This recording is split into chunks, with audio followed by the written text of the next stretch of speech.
can do. We're at the mercy of the computer. I got some magic happening. We're bouncing off Russian and French satellites. It may have a faint signal. How exactly are you going to negotiate that? What magic wand do you have? And usually the answer is, he doesn't have an answer. Now that's a cock and bull story if I ever heard one. How hard it is to admit the truth. Take him to the little room. Remember he said you can't have manufacturing jobs in this country? You need a magic wand. Remember the famous? Well, I guess we found the magic wand. If you watch Fox News, you are living on a different planet. What is your major malfunction, numbnut? I'm trying to think, but nothing happens. Quiet, numbskull. I'm broadcasting. And there you go, brother. You're back. You're back. You like that one, do you? That's the James that I came to know and love 20 years ago, right? Yeah, that was a good one. I have to admit, that one kind of just like the other good ones, it kind of just fit right into place. Yeah, that's it. It made itself. That's what you only you can do that. That's a new art form. I'm telling you, it's your art form. Like Picasso, I created a new art form. This is yours. Yeah, well, I appreciate that, brother. I do appreciate that. We needed a new one. We needed to have a new one because of the stuff going on with the copyright stuff on Facebook and the other censorship. The censorship. We'll talk about that in a little bit. But I just want to start off by saying, ladies and gentlemen, if you like what you hear so far, and if you like what you hear later, like and subscribe to the channel. Also, share this information with your friends. The stuff we talk about is the means, the method, the model for you to use to talk to your neighbor, talk to your friends, talk to the people in your community to help take back our country, our lovely country, and all the good that it can do and all the good that it has done. Today, for example, my brother's got some mic issues over on that end. I think. Sorry. But my name is Jim, and that guy over there is my brother. Namaste. And we are the Brotherhood of Liberty. Today Holy Spirit, namaste. Today is day 57 of the Afghanistan hostage crisis that you do not hear about on the lame strain, steam, or whatever we call it, the media that doesn't work, do its job, that doesn't look out for us and doesn't care for us. So we have on our show tonight, we're going to start off unusual. Today we're going to start off with the story of Merrick Garland and the American First Legal Foundation. And we're going to talk about that, the stuff going on with the school boards and the way you have become a domestic terrorist in the eyes of the Justice Department. Then we're going to go on to Christopher Columbus statue in Philly. And then I will come back and do the updates. And then lastly, we will do Pugnando Part 6, and this has got to do with the Good Samaritan story, correct? Mm-hmm. All right. So, brother, let's start off with the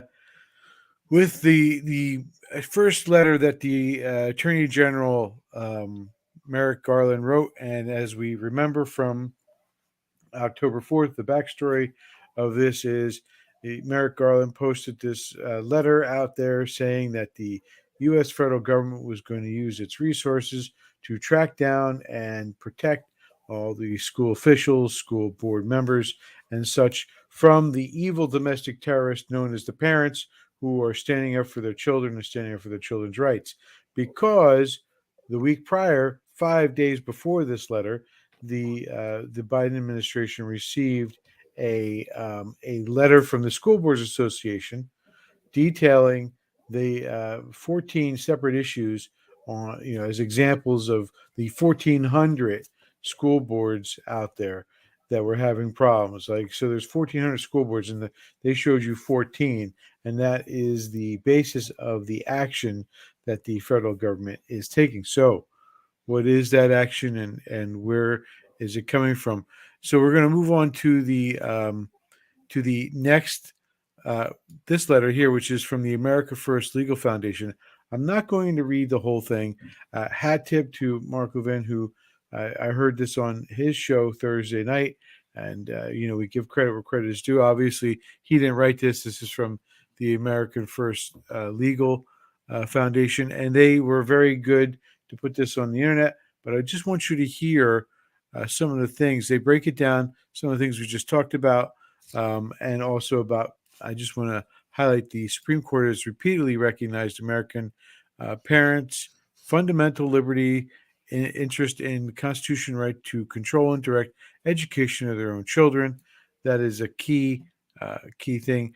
We're going to jump down here to key Biden administration stakeholders, including National Education Association, the American Federation of Teachers, and others have combined to oppress, threaten, and intimidate parents to chill and prevent them from exercising the rights or privileges secured by the Constitution. To date, these efforts, though extensive, had generally proven ineffectual. And let me, make this bigger so people can see it from their screens. There we go. I want to lay out before I go any further that this letter is very interesting in the fact that it comes across as almost like a legal argument. It makes several key points that we'll dive into before we're done with it. But I just want you to look at this through a legal lens, or what you may consider a legal lens, because they certainly and clearly are looking at this through a legal lens. In early September, the Biden administration stakeholders held discussions regarding avenues for potential federal action against parents with a key Biden Domestic Policy Council official, known as Jane Doe 1, and White House staff, John Doe number 1. Stakeholders also held discussion with senior department officials, including at least one political appointee in the department's Civil Rights Division, Jane Doe number 2. So Jane Doe number 1, John Doe number 1, and others in the White House separately expressed concern regarding the potential partisan political impact of parent mobilization and organization around school issues in the upcoming midterm elections. That last sentence, I think, is key, that these two members of the White House separately expressed concern regarding the potential partisan political impact of parent mobilization and organization around school issues in the upcoming midterm elections. That's a key point. Upon information, the belief at the express direction of or with the express consent of Jane Doe number 1, Jane Doe number 2, and other Biden administration officials developed a plan to use a letter from an outside group, in parentheses, not the usual suspects, as pretext for federal action to chill, deter, and discourage parents from exercising their constitutional rights and privileges. I just want to reference you back to the previous line, if you'll... On this vote, the yeas are 50, the nays are 48. The motion to... That's what you call technology issues. They have an automatic refresh on that page so they can boost up their numbers. So I just want to recap right there what I was just interrupted. This line, this pretext to chill, deter, and discourage parents, goes back to this sentence here. White House separately expressed concerns regarding the potential partisan political impact of parent mobilization. Of course, they're talking about, John, the 2022 congressional election, about how it's going to cause the Democratic Party to tank and lose because of what's going on with this parental, quote unquote, mobilization, right? So that's like the connection between the two. I want to pull up over here on or about September 29th, as we know, citing legal authorities, including the Patriot Act, the National School Boards Association, that not the usual suspect, made a public letter demanding federal action against parents, citing authorities, including the Patriot Act. Just as a refresher for all of those of you out there who are unaware, but the local school boards issues, the local schools issues, are meant to be handled not by the federal government, but by the local government, and in some rare circumstances, the state government. That is the purpose of the local law enforcement. It is not the job of the federal government to be doing that. It's again connected to the local precinct, the local jurisdiction. I want to also dive in here. On October 4th, the Attorney General's memorandum was made public. The short time frame between September 29th and the Attorney General's memorandum suggests that either the entire matter was pre-coordinated and the September 29th was pretext, or that the normal clearance process and standard order, both within the department and between the department and the White House counsel's office and Office of Budget Management, were bypassed or corrupted. So it's either, there's either corruption in the system, or there's they fast tracked this and completely ignored the safeguards in place that would normally be there to keep the federal government from abusing its power, which this is clearly an abuse of power. I'm not going to read any more because it just goes on to summarize. It does point out, which wasn't talked about, in other places, but down here at the very bottom, one of the ninth one right here, the ninth reference, which is therefore we thank you in advance for your attention to this important matter. 9, go down here, read with me. AFL is aware of allegations suggesting the Attorney General is related by the marriage of his daughter to a person who is compensated by public schools to conduct gender identity surveys and data analysis. See the connected information. So again, that's what we talked about before, brother, about Merrick Garland has a personal stake. So let's talk about the legal implications in the next 5 minutes. So the legal implications, brother, you're the legal scholar here. Okay, so for example, I'll use this example. Say you had a district attorney of the county, and the district attorney of the county decided he was going to punish his rivals politically. So Sussex County, Delaware County, there's a DA, and he starts having his DAs find reasons to prosecute the opposite party, whether it's Republican or Democrat. What would you call that? You would call that nothing more than criminal. That's what it is. You can't use the organs of the state to punish your adversaries politically, and that's exactly what they're doing. They don't want the rise of another Tea Party. Not that we weren't sold out. The Tea Party wasn't sold out by the Rhinos when they got in. Good old Paul Ryan scumbag who should rot in hell because he's a billionaire because he married his wife and the companies and Santorum and all the rest of them. But they can't stand the idea that the people rose up in the Tea Party and even in the Occupy Wall Street movement. They don't want that. So what they're going to do is they're going to use the federal government and its position to the federal government to. I lost you there, brother. To go. This should be law and put in jail.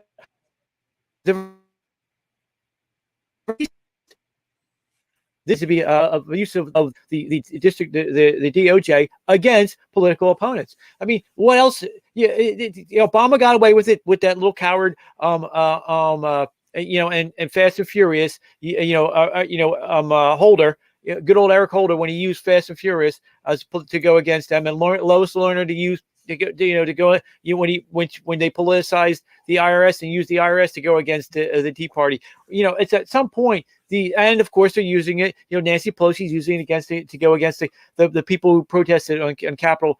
In Capitol on January 6th. At what point do we say enough is enough? And the Republicans who are who are allegedly representing us, are they going to go, you know what, enough of this? We're going to impeach you creeps for doing this. You can't do it. I don't care what side you are. If you're for fair government and you're not some kind of woke-tard religious type of zealot, which is what the other side is full of, then you have to understand whether you're in or out, the government cannot be used against you to quell your speech.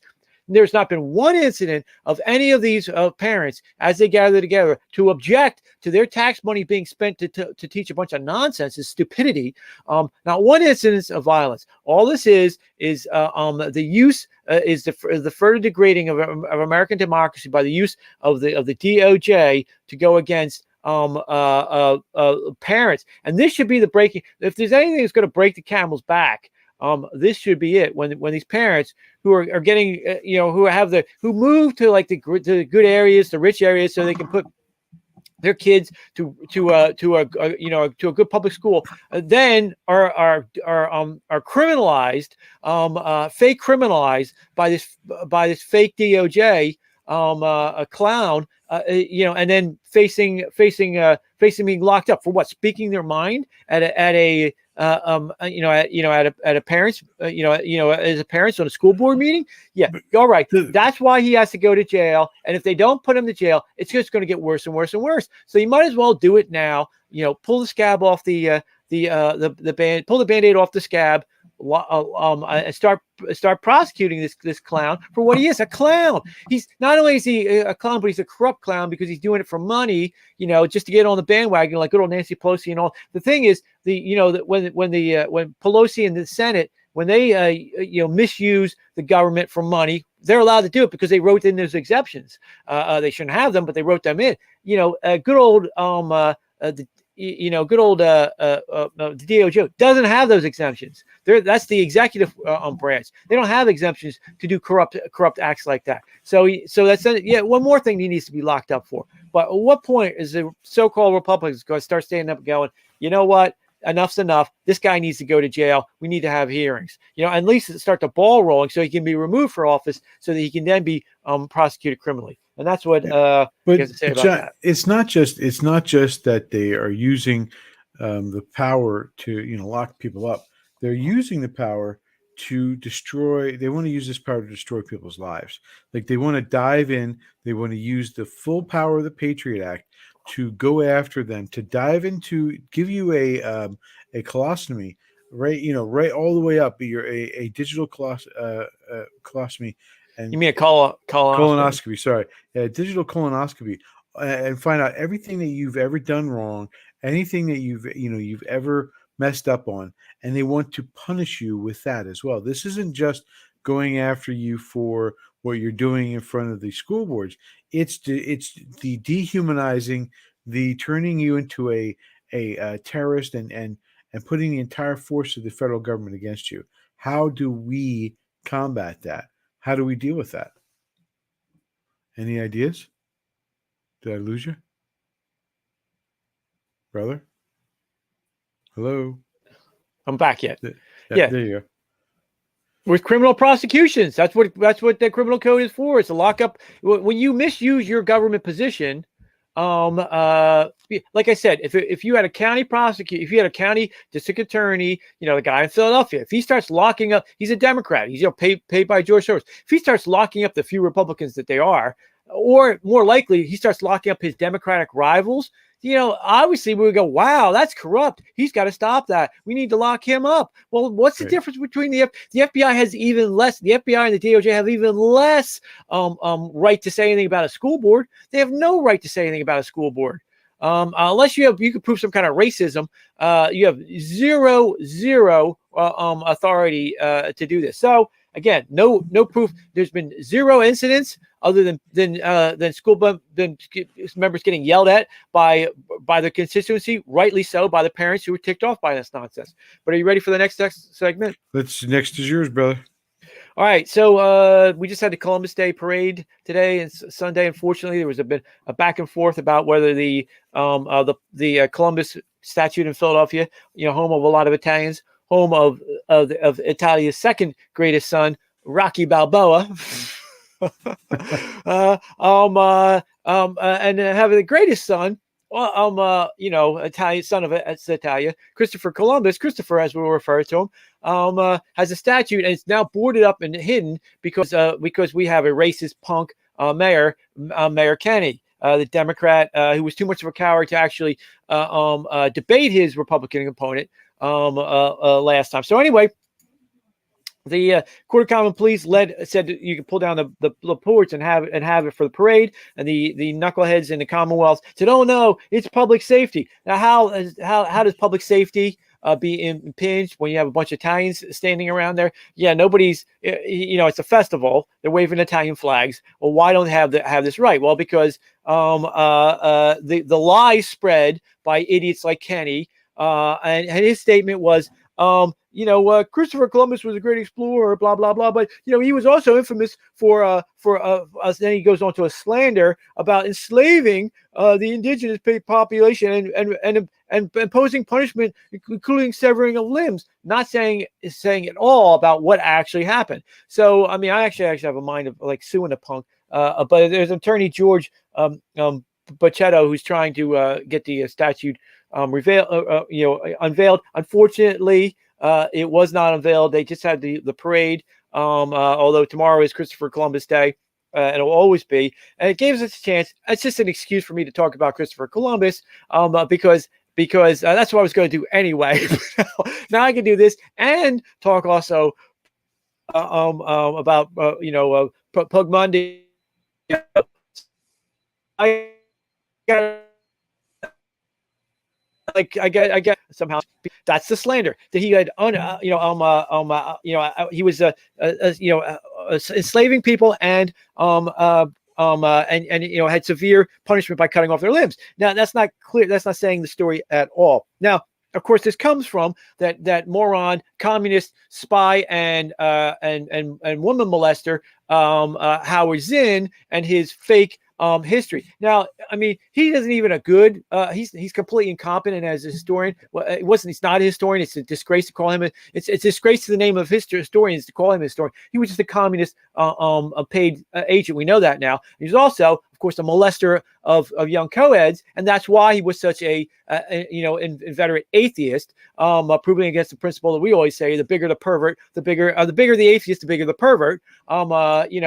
And he was another example of that. At least Hofstadter and the great progressive historians, although we have issues about the fact that covers up the things they covered up in history. Number one being that the Democratic Party was the enslavers, but at least they had talent as historians. This guy had no talent, and of course he takes Columbus's speech and mangles it, leaving out all the important parts about how Columbus, when he finds the new world, makes a great speech about how these Indians are going to be great servants. He cuts it at there, saying, "Oh, he was trying to enslave everybody," a lie and a slander, and then not bringing out the point that the rest of what he said, servants of Jesus Christ, because of course, Columbus was all about Jesus Christ and spreading the gospel. He even called himself the Christ bearer, meaning he was bringing Christianity to the New World. But his ultimate goal always was to get the whole because remember, this is 1492 when he sailed the ocean blue. Comes after 1456, the fall of Constantinople and the Moors, but well before the Battle of Lepantano and the Ottoman Empire have closed off the Holy Lands. And have closed it off to the Christian West. So his whole goal was to find another way around that, to find money to raise a Crusader army to relieve the Christian of the Holy Lands. That was his goal.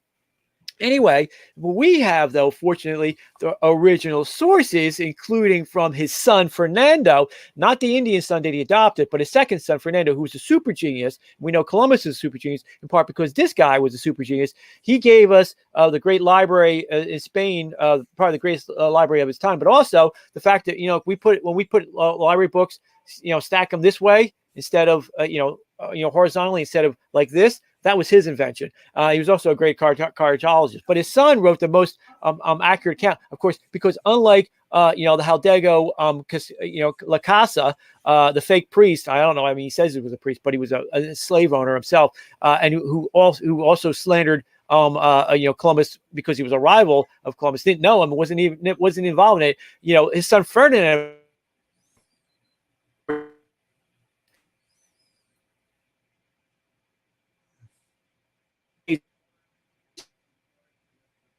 I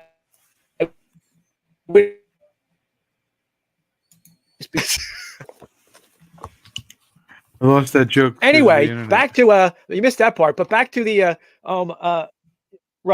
back to also have the second account I'm going to read to you about taking the fact that he was enslaving the Indians. Yes, he did enslave a few of the Indians, and the reason why. And I'm going to read to you from the second voyage from the doctor. The doctor points out the doctor Chanka, who went along with them in his firsthand account because he was there. He goes, he's relating some of the women. What would happen is Columbus would show up on an island, and everybody would run away, except for a number of the Indians. The Indians who wouldn't run away were the captives, the captives of the Indians who were at that village. And so these women also say that the Caribbees, the word we get cannibal from, by the way, use them with such cruelty as would scarcely be believed, and that they eat the children which they bear to them, and only bring up those which they have by their natural wives.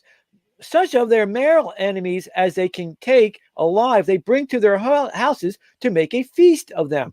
And those who are dead, they devour at once. They say that a man's flesh is so good that there is nothing like it in the world. And that this is pretty evident for the bones which we found in their homes were gnawed, everything that could be gnawed, so that nothing remained of them, but from what is the great hardness could not be eaten. In one of the houses, we found the neck of a man undergoing the process of cooking. So one of the times that Columbus showed up, they found a neck of a human being cooking there. And then it goes on talking about how they would dismember the prisoners, the boys, and make of them, they would castrate them to grow up to manhood. When they would wish to make a feast, they kill and eat them, for they say that the flesh of boys and women is not good to eat. 3 of these boys came fleeing to us, mutilated, meaning castrated, so that they could be fattened up. So, yeah, he did enslave them, because the reason why, of course, is because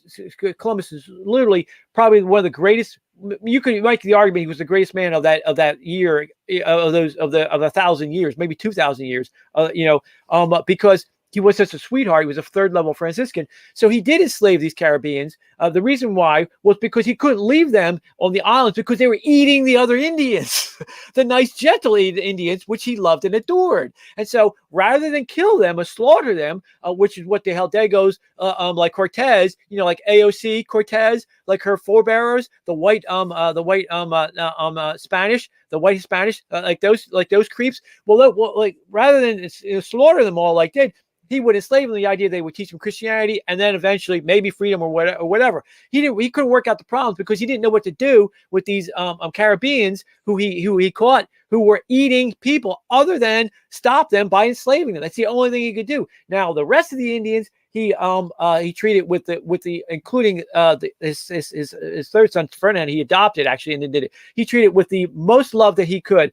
by trying to teach them Christianity. Now also have his book of prophecy, which is an amazing book. It's one of he kept a bunch of notes that he would eventually was trying to turn into a book and a letter to Ferdinand and Isabella, explain to him his mission. And I got to read some of it to you because it tells who Christopher Columbus is. Now if you listen to the Hidalgos like Columbus, and what a Hidalgo is a rich a lord. And see, they were never, yes, they accusation against him, and they took him back. This Bombello creep, this Hidalgo who showed up on this third voyage, showed up, and they put him in chains, and they took him back for mismanagement of the islands, because when they got there, he was hanging some of the Hidalgos. So why was he doing that? Because he told them, leave the Indians alone, because the Indians, the sweet little Indians that he found there, were all running around naked. And of course, the Hidalgos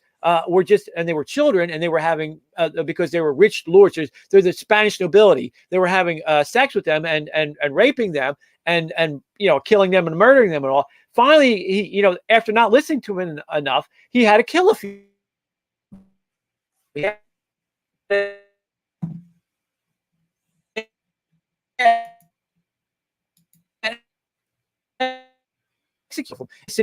It would be better for you if you were a millstone was thrown around your neck and you were thrown into a lake than what's going to happen to you in the next world. So he felt he had to act, and he hung a few of these Hidalgos. Well, what else was he going to do? They were never going to listen to him because he was a common man and he was an Italian, right? They were never going to follow him. These and today, AOC, AO Cortez, just like the Cortez was the ones who the conquistador who killed all the Spanish. It's so perfect because she's exactly the type that you would have, rich, spoiled, thinks she's better than everybody else. She's got a face. We got to start calling her donkey face because she looks like a donkey face. Oh, how can you say, hey, today's gospel was speaking love to the rich young man. Jesus spoke love to him because he loves him. He told him the truth. You gotta, sometimes the truth is hurtful, is painful, right? So I'm saying it with all love to good old AOC, but she's the exact type of Hidalgo, the rich Spanish lord that would never listen.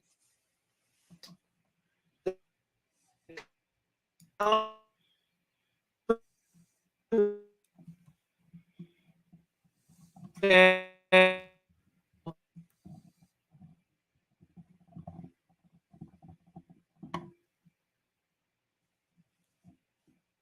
I could find it. Yeah, real words of who Christopher Columbus was in his goal. All right.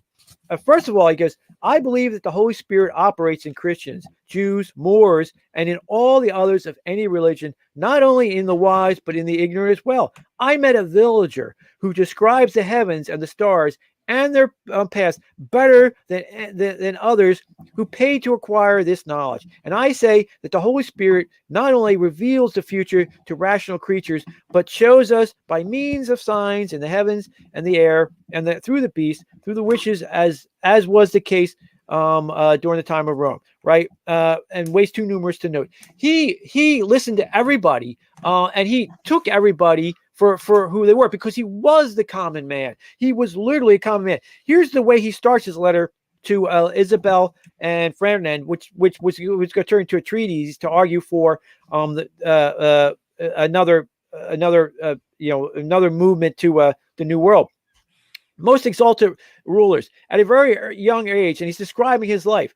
I began sailing the seas and have continued until now. This profession creates a curiosity about the secrets of the world. I've been a sailor for 40 years, and I have personally sailed to all the known regions. I have had commerce and conversations with knowledgeable people of the clergy and the laity, Latins and Greeks, Jews and Moors, and with many others of different religions. Our Lord has favored my occupation and has given me an intelligent mind. He has endowed me with a great talent for seamanship, sufficient ability in astrology, geometry, and arithmetic, and the mental and physical dexterity required to draw spherical maps of cities, rivers, and mountains, islands, and ports, and everything in its proper place.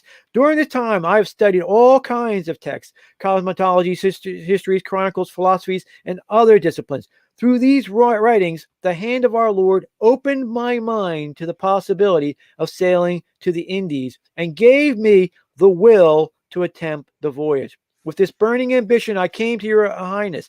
Everyone who heard about my enterprise rejected it with laughter and ridicule.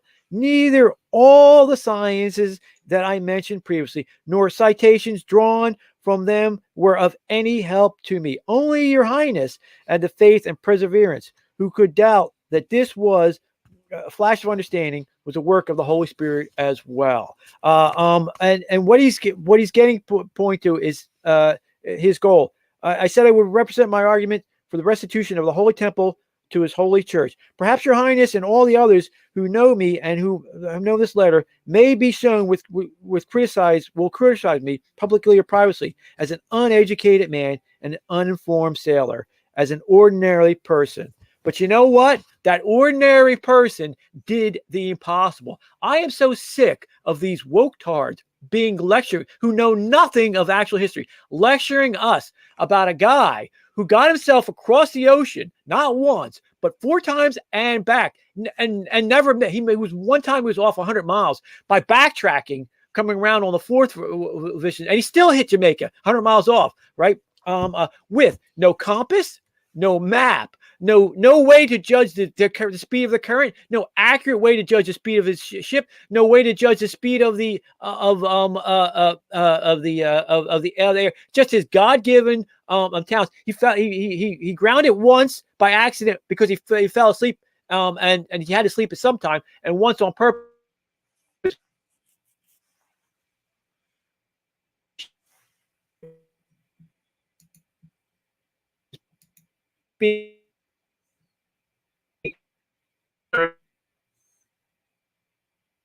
a guy who did all this with none of the things. You couldn't do it today. Nobody could do this today with the knowledge of that there is a new world, let alone these fools who can't change a tire. Lecture us about a guy who got himself across the ocean and back 4 times. Are they insane? It just goes to show you how ridiculously foolish they are and why you should never listen to them. Who was Christopher Columbus? I'll tell you who he was. He was the first American, the first true American, the guy who self-taught, common man, Italian, who did the impossible because you and God are a majority. You and God, he's put dreams in your heart. Your job is to follow those dreams. That's who he was. He was the first American. That's why October 12th will always be Columbus Day. All right, brother? How you like that? How you like them apples? Well done. I would just throw in there that I have it on good authority that Howard Zinn has 0 footnotes or sources in his book. You just got more actual firsthand history than you'll ever hear from a fake historian. Yeah, that's pretty much what he is, and he should be discredited as much as possible. So let's dive into the updates. First of all, I have a prediction to make. I talked to my brother about this before. I predict that between now and there's a possibility between now and the midterm elections that there will be a war between Taiwan and China, and that we will most likely be involved. There's a possibility of it between now and the midterm elections. There's more likely of a possibility between the midterm elections and the next presidential election, because as you well know, as you're well aware of, Biden is going to look to see any way to keep the Democrats in power. We've seen that with just the few things that we've covered today about how they're more interested in going after you and calling you and putting the fear of the federal government into you. Of course, they forget that we have the power of God to protect us, so we have a much better chance of winning that argument. God's on our side. But the idea to keep in mind is they're willing to do anything that they can. So it's not that surprising if Biden would try to start a war before the end of before he becomes kicked out of the White House, in order for him to stay in the White House, because there is that belief that Americans don't like to change horses in the middle of a fight, and so we wouldn't be willing to change presidents, and it would be a way for him to build up his popularity as a pretext to having us defend Taiwan. So I do think that that's in the cards. The reason why I think it's a possibility between now and this next congressional election is because of what I'm about to show you. What we have here is Winnie the Pooh, the head of the Chinese government, the head nut job. Here he is. China's President Xi Jinping vowed on Saturday to realize reunification with Taiwan. Speaking at Beijing's Great Hall of the People, Xi said the Chinese people have a glorious tradition of opposing separatism. Xi's comments follow a week of tensions during which Beijing dispatched about 150 Chinese military flights into Taiwan's air defense zone. While he didn't mention the use of force, Xi's message was clear. We don't have to hear Winnie the Pooh. We can always watch him on a Sunday morning cartoons. But seriously, he is hell bent to go after Taiwan. And you remember prior when Trump was president, there was none of these threats, none of these attempted overflights of Taiwan. The Chinese government were too busy trying to defend themselves from Trump's power and pushing them around. They were too busy trying to defend from Trump pushing them around. Now, of course, they have a friend and ally and bought employee in the White House, and they can do whatever they want. They can get whatever they want done. So this is no big deal that they are flying over Taiwan, because they know that Biden's not going to do anything about it. He'll threaten, they'll do some military drills. They'll have some, like the British and the American fleets went through the Strait, but that's, or through the South China Sea, but that's about all you'll see from the China, or from the federal government. So let's move on to the next thing. I wanted to mention about the partnership among, where is it? The partnership between the Democrats and the Republicans on Capitol Hill. We have about 11 senators who went along with this raising the debt limit. I think this is instructive because, remember, about 2 months ago or a month or so ago, we heard from McConnell, not going to help the Democrats. Not going. This is their ball of wax. This is theirs to their ball of yarn that they have to unravel. It's all on them. And then he caves, and McConnell, of course, the rhino that he is, along with his 10 chosen, they bailed on the American people. That, and it has set this up that, it's funny, John.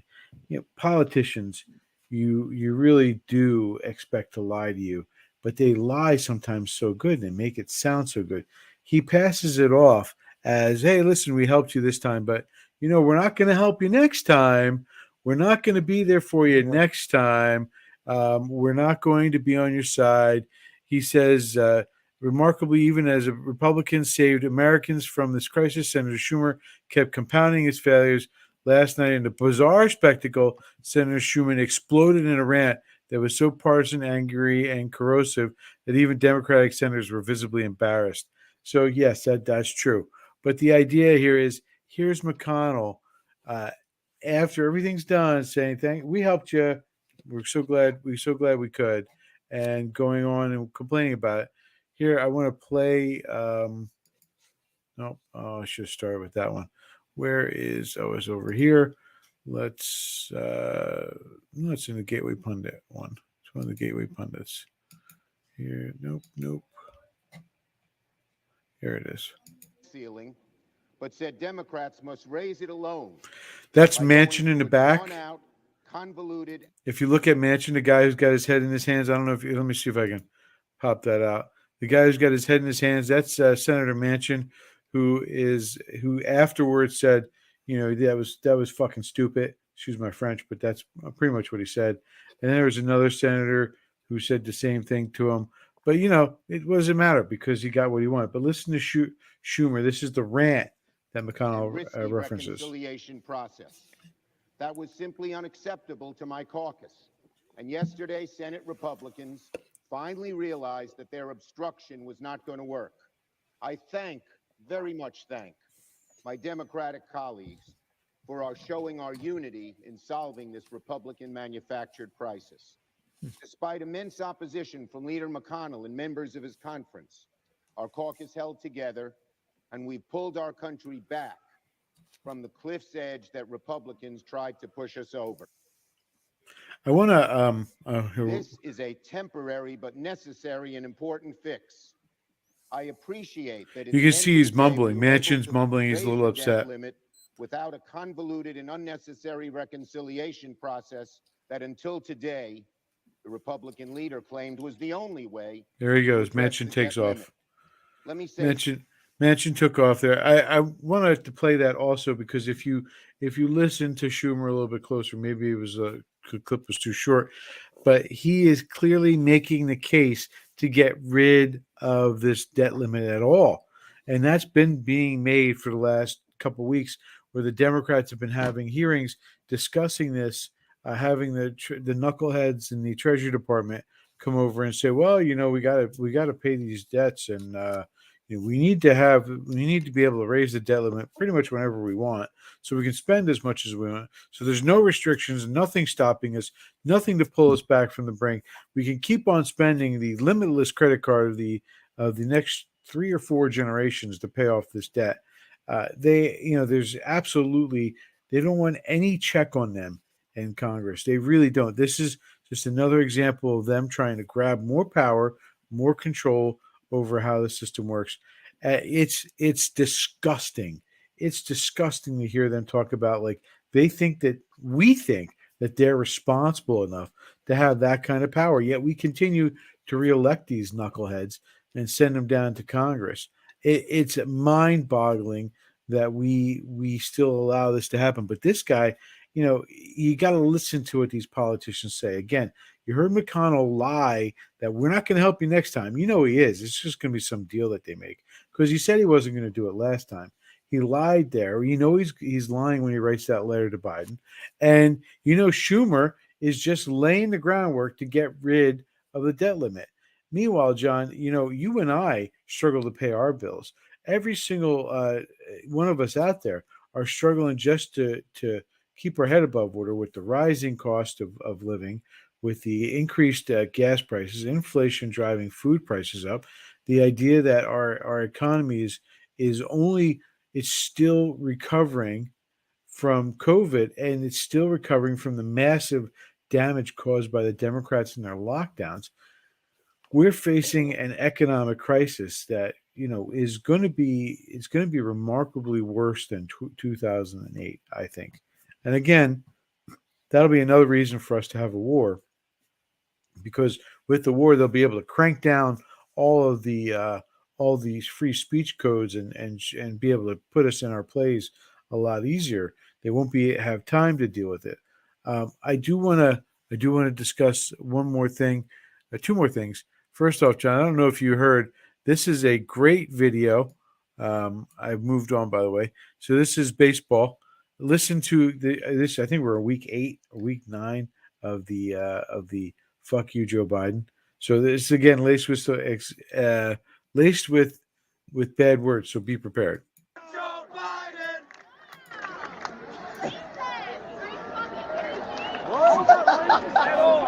How was that racist at all? Are you fucking kidding me? Who gives a fuck? Fuck Joe Biden. He fucking sucks. No, we're all racist. We're all racist. We're racist. We're racist. Yeah. I don't know if you heard it. Oops, sorry about that. Joe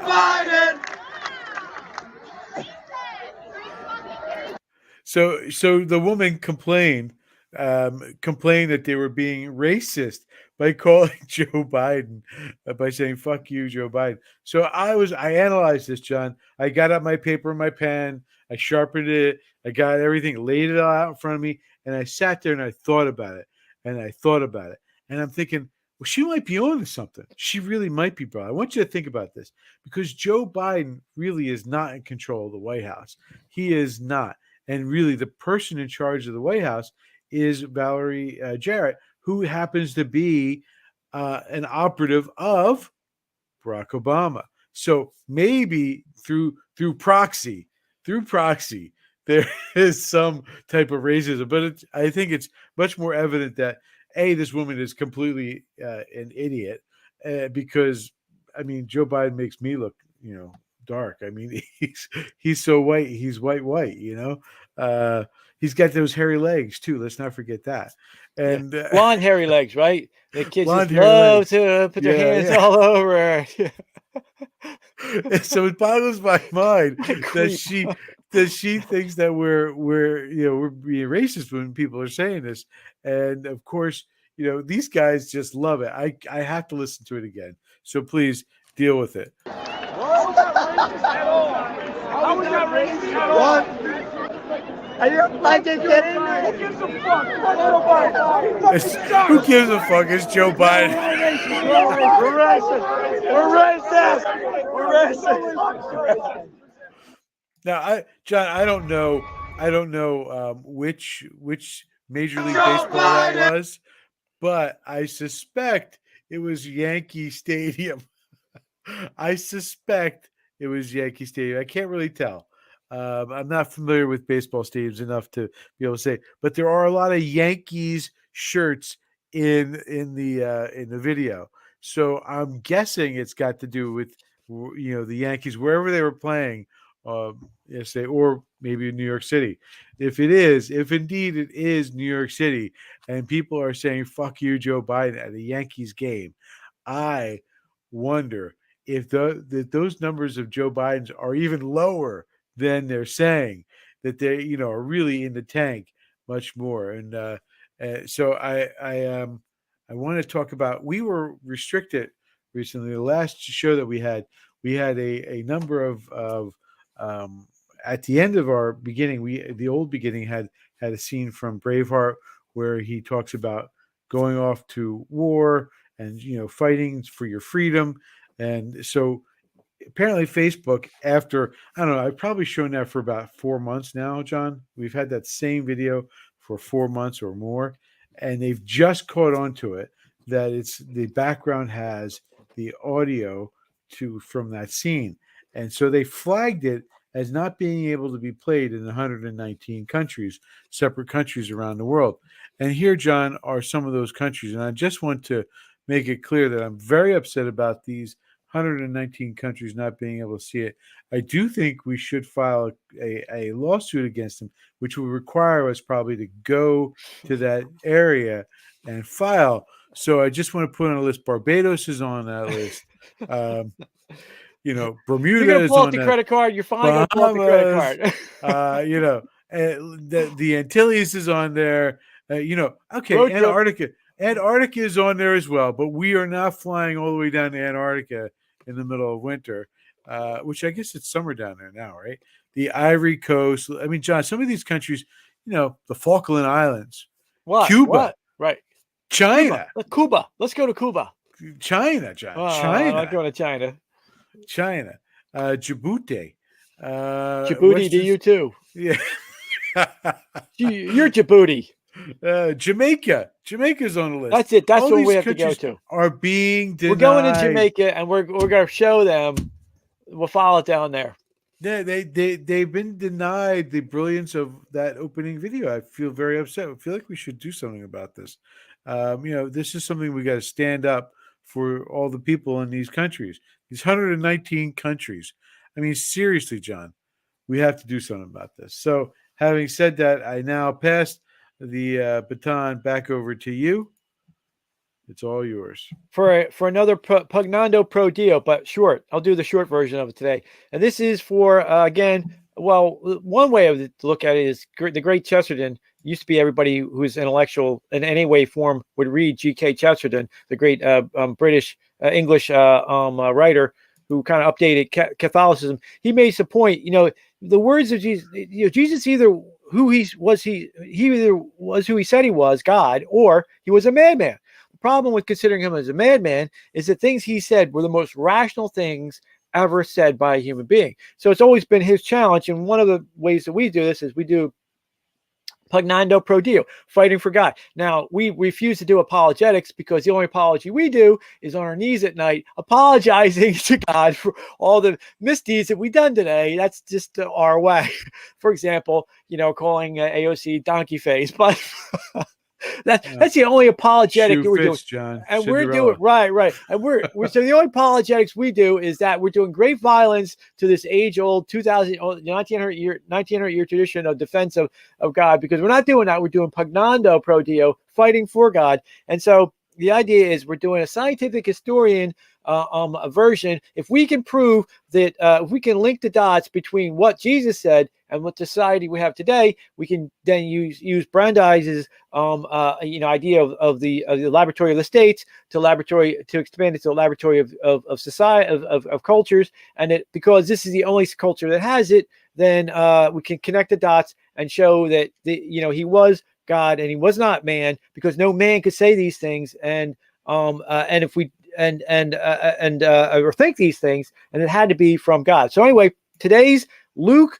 10:25, the famous parable about the Good Samaritan. Now we think of the Good Samaritan because of Good Samaritan laws. If you see somebody having a heart attack and you help and you're protected by it, but that's not actually what the Good Samaritan was. Today, to us, today Samaritan is like a good word. It's not a degenerative word, which is what it was back then. So a lawyer stood up and wants to be full of himself and says to Jesus, "Teacher, how do I achieve eternal life?" And Jesus says to him, what does the scripture say? And he says, well, I have to follow God's law and love thy neighbor. And he says, he says, this is right. But because this guy's all full of himself, this lawyer's all full of himself, he thinks he gets Jesus and goes, well, who's my neighbor? So Jesus tells him the parable about the Good Samaritan. Now I'm going to update it for today's audience. But so basically, a man is on the road from Jerusalem, Jericho, or to Washington, D.C. And while he's going to Washington, D.C., he's beset about a bunch of robbers. Robbers like Bernie Sanders, beat him up. Antifa and Bernie Sanders boys beat him up, and they steal all his money. And so along comes a priest. Back then, it was a temple priest.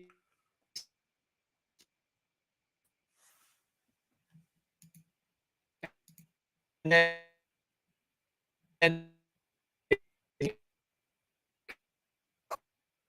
today, of course, it would be AOC or the priests of the Green Movement, Thunberg or whatever, and they would go and do a few kicks. And now Nancy Pelosi, of course, will go through his pockets for more money instead of going across the other side. But anyway, along comes a Samaritan. Now, today that would be, say, a January 6th. A demonstrator, with his Magna cap on, and he sees this poor person who's been robbed, and he puts oil and water on them, and he takes them to the inn, and he gives them to the innkeeper 2 denarii. He says, "Look, I'm going to be back in a week. Take care of him. If there's any bill, I'll pay his bill."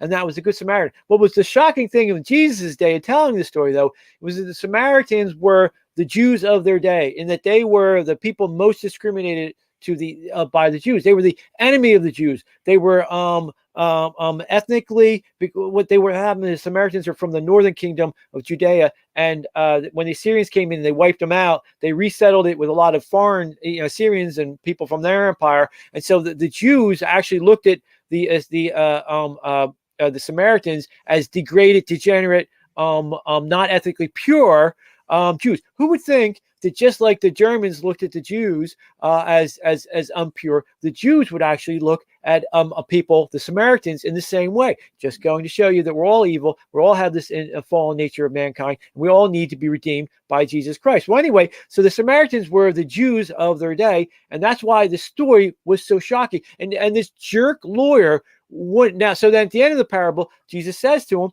so which of those 3 were treated him as the neighbor to the robber? And then the lawyer can't even bring himself to say, well, the Good Samaritan. He won't even say that, because to him, he can't conceive of that idea. He says the 3rd one, right? Proving again that he's a lawyer, and all lawyers are jerks. But anyway, how does that translate today? Well, today we're faced with cultural Marxism, and Marxism itself economically was there was no such thing as economics and Marxism. It's a fraud, right? But what we have today is the cultural Marxism, is the attempt to re-tribalize us.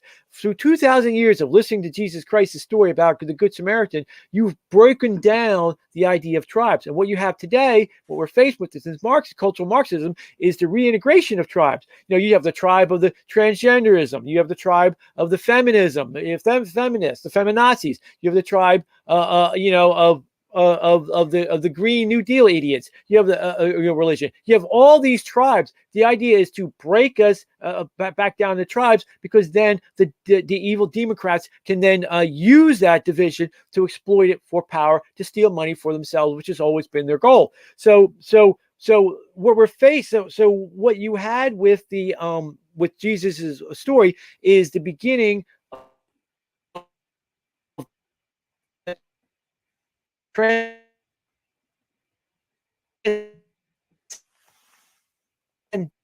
of man. Jesus place into the name of Catholic Church, right? We're Catholic. Our great mother, Ballistic Patriot's birthday is number 2. It's going to be in a few days. She had said to her when I asked her, why are you still Catholic? This is during the days of the scandal. He said, I'll tell you why. Because the Catholic Church is the only place where you have a place whether you're just going to be worshiping like Filomena Baldini, which is an illegal Italian peasant, or you can have the high end of religious investigation and knock your head against St. Thomas Aquinas and Augustine, like our mother did. And it had a place for everybody because the name Catholic is actually universal. It means universal church. And so that transcendental idea of a transcendental mankind is Jesus's creation. What is America today? America is nothing more than the political realization of those words. It's the evolution of the religious idea of transcendental mind to the political realm. And of course, as the great Dennis Prager points out, that he calls it the American Trinity, of liberty, in God we trust, and ultimately e pluribus unum, which we see in all of our money, which is a true historian, Forrest McDonald, wrote one of the great books in history on it. E pluribus unum, from many, one. We don't need a United Nations. We are the United Nations already. The United States of America is the UN of the world already.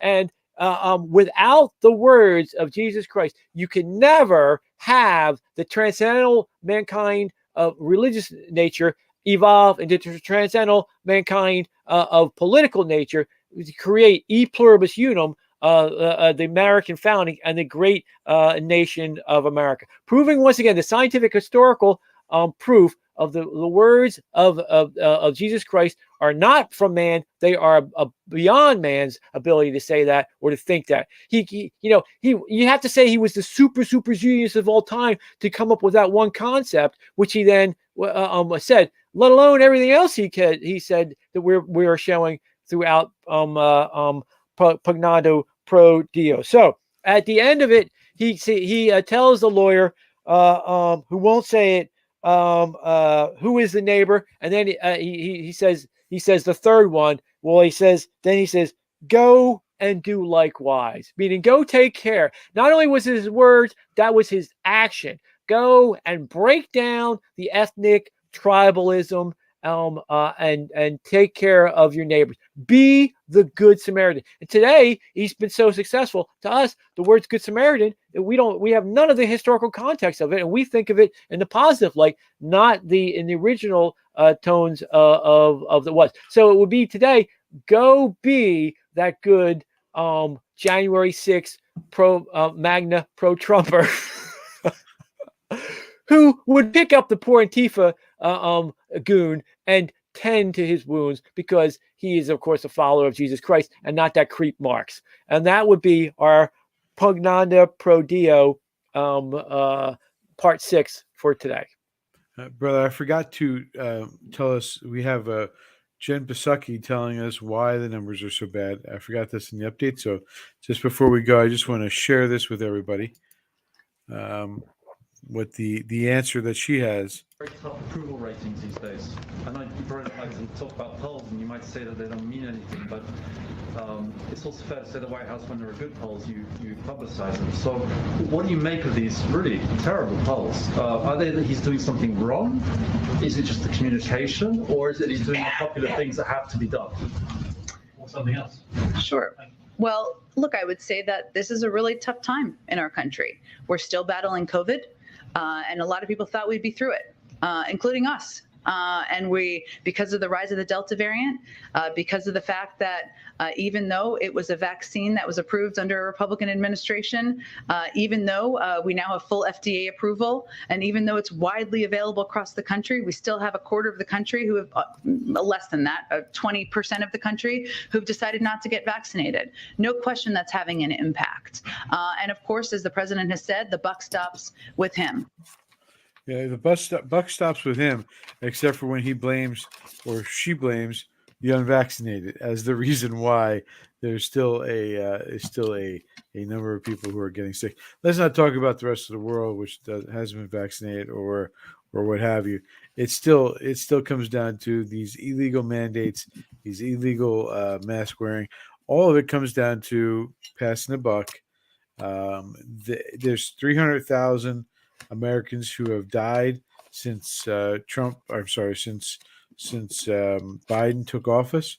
So I think now we can say that they are, since he specifically said that it was Trump's fault, every American death was Trump's fault. Now we can say specifically everything is Biden's fault for that. On that note, brother, do you have? Oh, by the way, everyone, like and subscribe to the channel. Make sure you get the word out. This is, again, how we fight back. This is how we take back our country.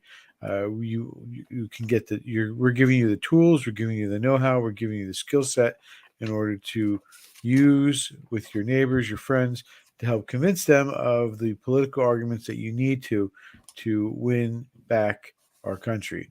Here in New Jersey, we have an election that's coming up in November. You want to vote Chitterelli.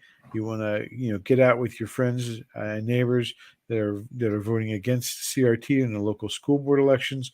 You want to get out there and talk to your neighbors that are running for town council and mayor, and question them on lowering the budgets and getting the bills paid for your towns, and pushing back against the state mandates, because those towns they have the ability to push back and demand action from our legislature, which is another one. You need to reach out to your state legislatures and your state, in the Senate, the House, Assembly, whatever it may be that you have as your legislature. You need to reach out to them, find out what they're doing, what their plans are, what they stand for, and whether you should vote for them or not. These are all questions that you should find out. Virginia is an extremely tight race right now in the governors, and the race is tightening in New Jersey. So get your friends, get your neighbors, go to the polls together, vote together, and make sure you check to make sure your vote counted. Any last parting thoughts, brother? Yeah, one more. You ready? It's all good, my babies. It's all good. I said it. No, so you have to say the other one. Because God loves you. There you go. It's all good, my babies. Because God loves you. Take care. We'll see you next week. Don't forget, Wednesday is Cycle of Mayhem in plain sight with AJ Hayes and myself. Cool. I'm going to bust in on that show one of these 8 days. o'clock. You're welcome to come in, brother. I'm sure he won't mind. All right, ladies and gentlemen, take care. The world will know that free men stood against a tyrant, that few stood against many.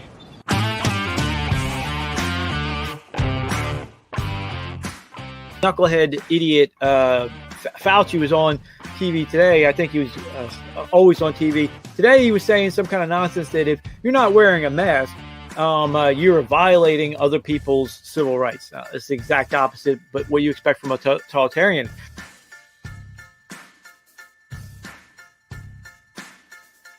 What we have today in China, the authoritarian monstrosity that is trying to take over the world, that wholeheartedly believes that every kernel of dirt on the planet Earth and underneath, and every human being living on the surface and beneath the surface of the Earth is Chinese property, including, John, the moon, the Mars, and all the skies are all Chinese property. That's what these authoritarians think, and that's what their goal is, to take it all over.